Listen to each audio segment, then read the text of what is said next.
Hello everybody, welcome back to the channel. If this is your first time here, welcome. Today we're going to be painting my Recce rifle. This is the AR15 discounts build Recce rifle that I've been doing. This is part 4, but it can also be used for, you know, any video that you want for painting your rifle. This is not the last time I'll be doing this. Once I rebarrel my 10.5, I'm going to be painting it as well. So, again, this is the AR15 discounts rifle. All the parts are from AR15 discounts with the exception of the scope and light. This is not the scope that'll be living on here, but is the scope that'll be on here for a little while until I can afford to get a new one. So I'm going to go ahead and paint it for now.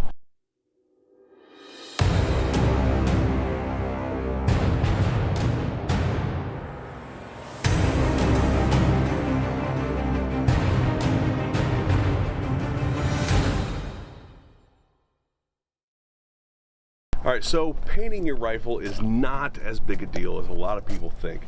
Sure, you can Cerakote it, sure there are things you can send it out to professional services and even do some Cerakote yourself. I actually prefer paint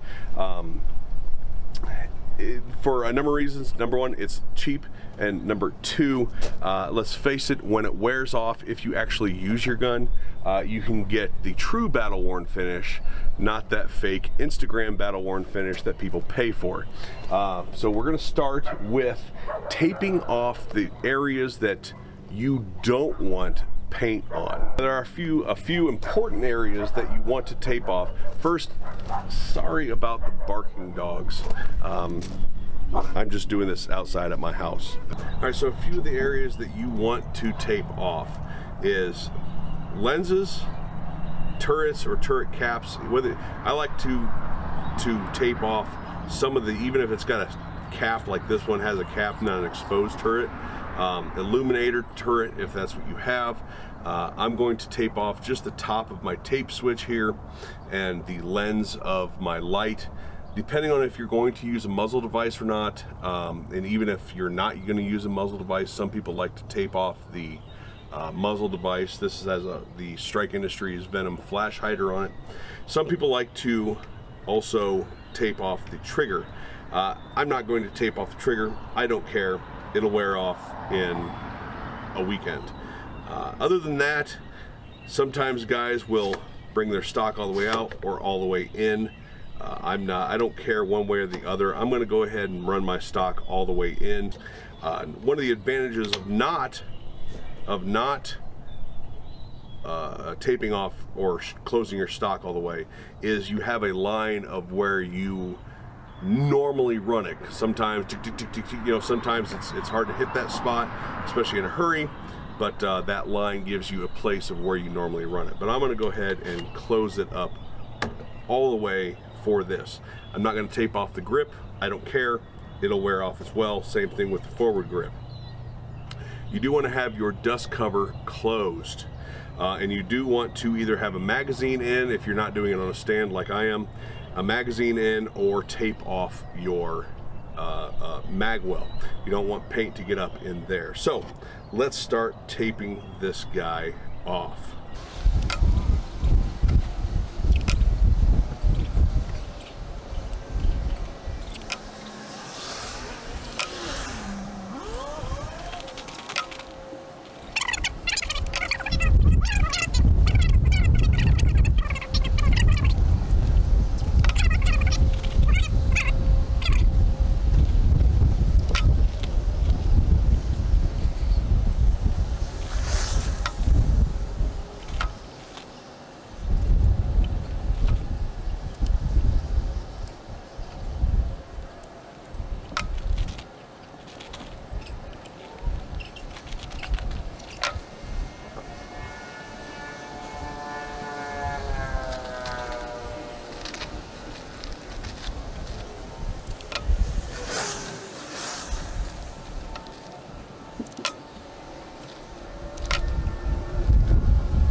So now that I've got it taped off Is it perfect?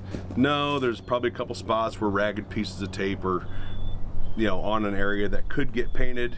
I just don't care. This is not the Mona Lisa.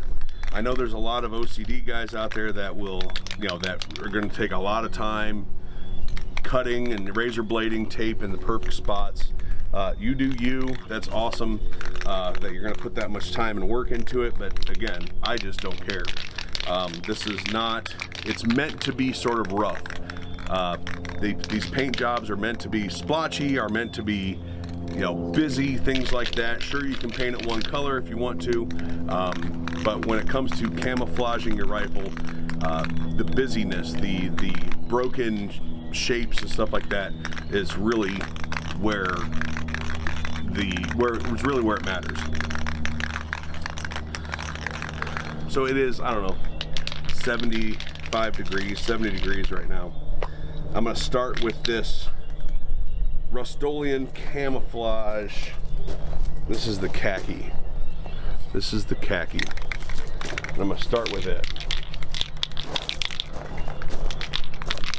Muzzle, light switch, the important parts of the scope, and that's, I guess that's it.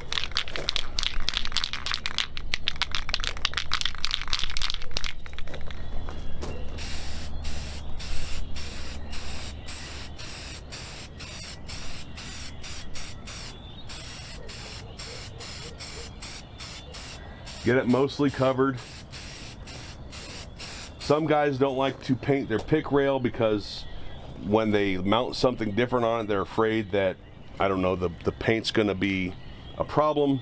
In reality, the paint's so thin, it doesn't matter.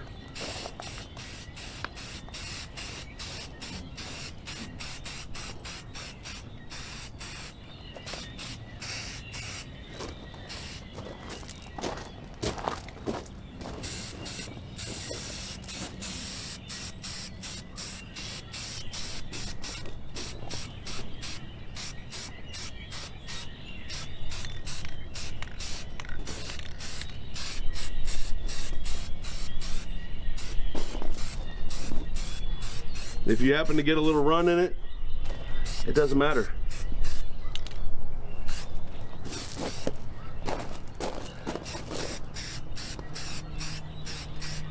Like when it comes to painting a gun, this is seriously just about the least amount of give a crap you'll see me give when it comes to a firearm.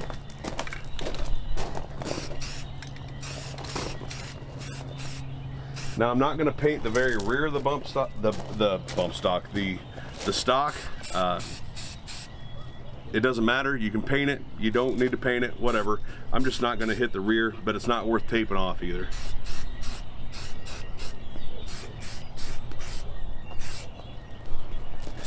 All right, this stuff dries pretty quick. Nice coat on it. Hitting the light wire and everything.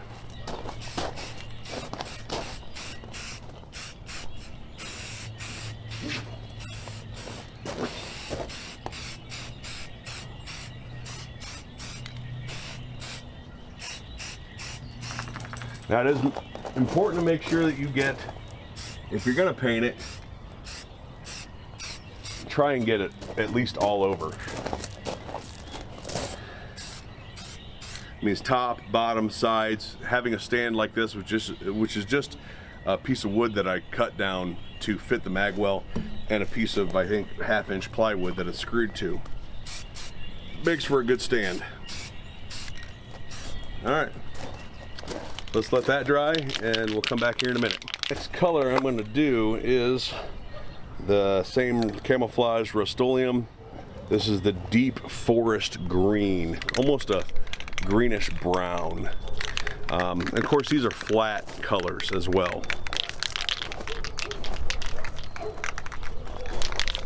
Now for this, after the base coat, you can do 100 things. Again, it's important to break up the pattern. So this almost stands out as much as an all black rifle, just because it's a solid color. start with some stripes. Start with some stripes.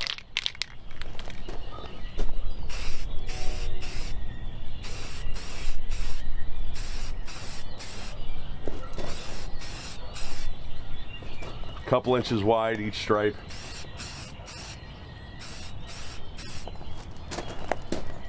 Other side.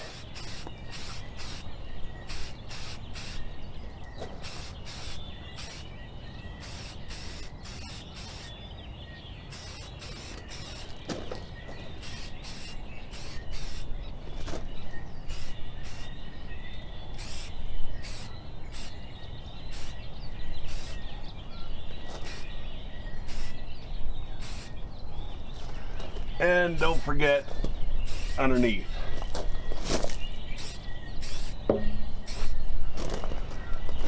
Because having a broken up pattern doesn't matter if your rifle is in a certain position and that pattern disappears.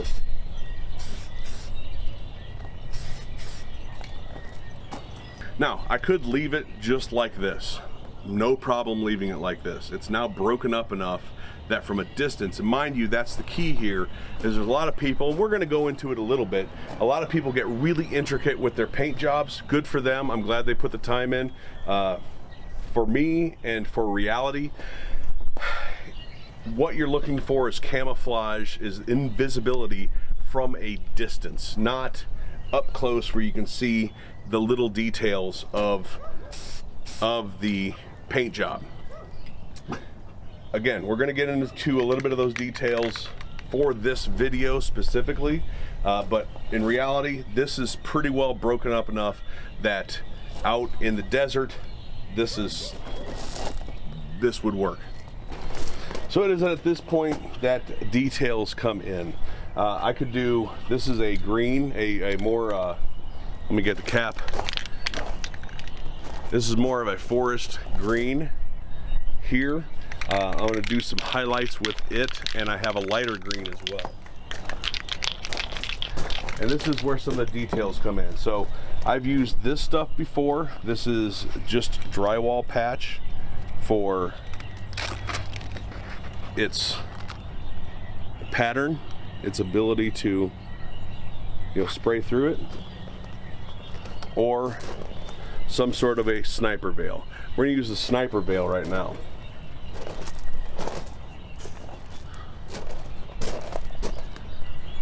Now this is going to be very green, so we are going to subdue it a little bit later.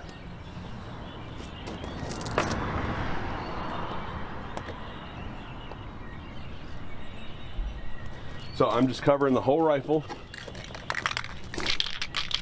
and I could see the light, the tan spots,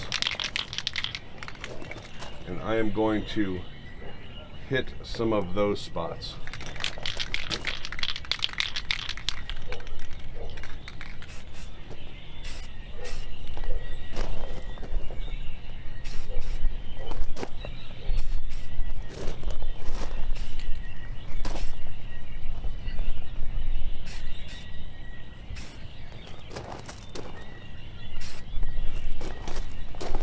Yeah, we're gonna have to subdue this quite a bit.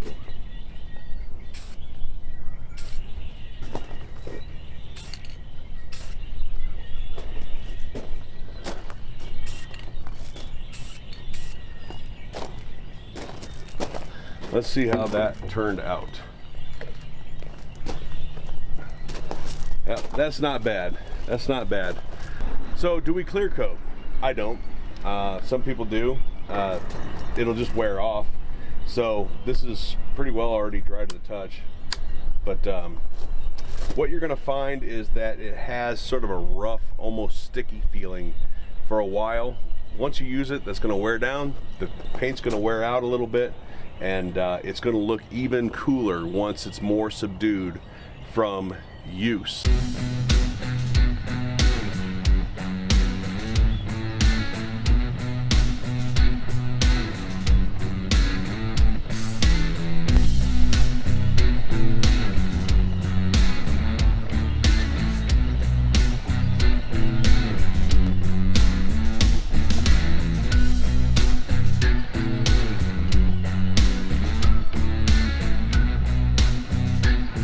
So again, all this texturing, the patterns and texturing was really for this video, just to show what you can do. There's stencils out there you can use and things like that, but in reality, that base coat with some stripes on it would have been just fine, just good enough. And don't worry if you're not happy with it. You can always tape stuff off, paint it more. I wouldn't suggest like layering and layering paint, obviously, but you can paint it more. You can change the colors, and of course, if you're actually using your gun and it's not an Instagram queen, you will end up with a very cool, subdued, battle-worn finish over time of using it, and you'll be happy that you did, especially if you're into that stuff. So that's it. This is the end of this Recce rifle build from AR15 Discounts, all painted, ready to rock and roll. It's not really tacky anymore, but like I said, it will feel rough after after being painted. Don't worry, if you actually use it, it will smooth out. Thank you everybody for watching. If you want to support the channel, there's all kinds of ways to do that down below. Thank you again to AR15 Discounts for sending out the bolt carrier group and trigger for this gun. I am going to eventually put up a article on my website that has an itemized list of everything that's on here, and in this, with links to each thing directly, is probably around a $650, $700 gun at the end of it, not including optic or light, but just the basic rifle itself, which isn't bad for something that you've been able to QC yourself and make sure is a good running and well fit and put together firearm. That's it. Painting a rifle, no big deal. It is what it is.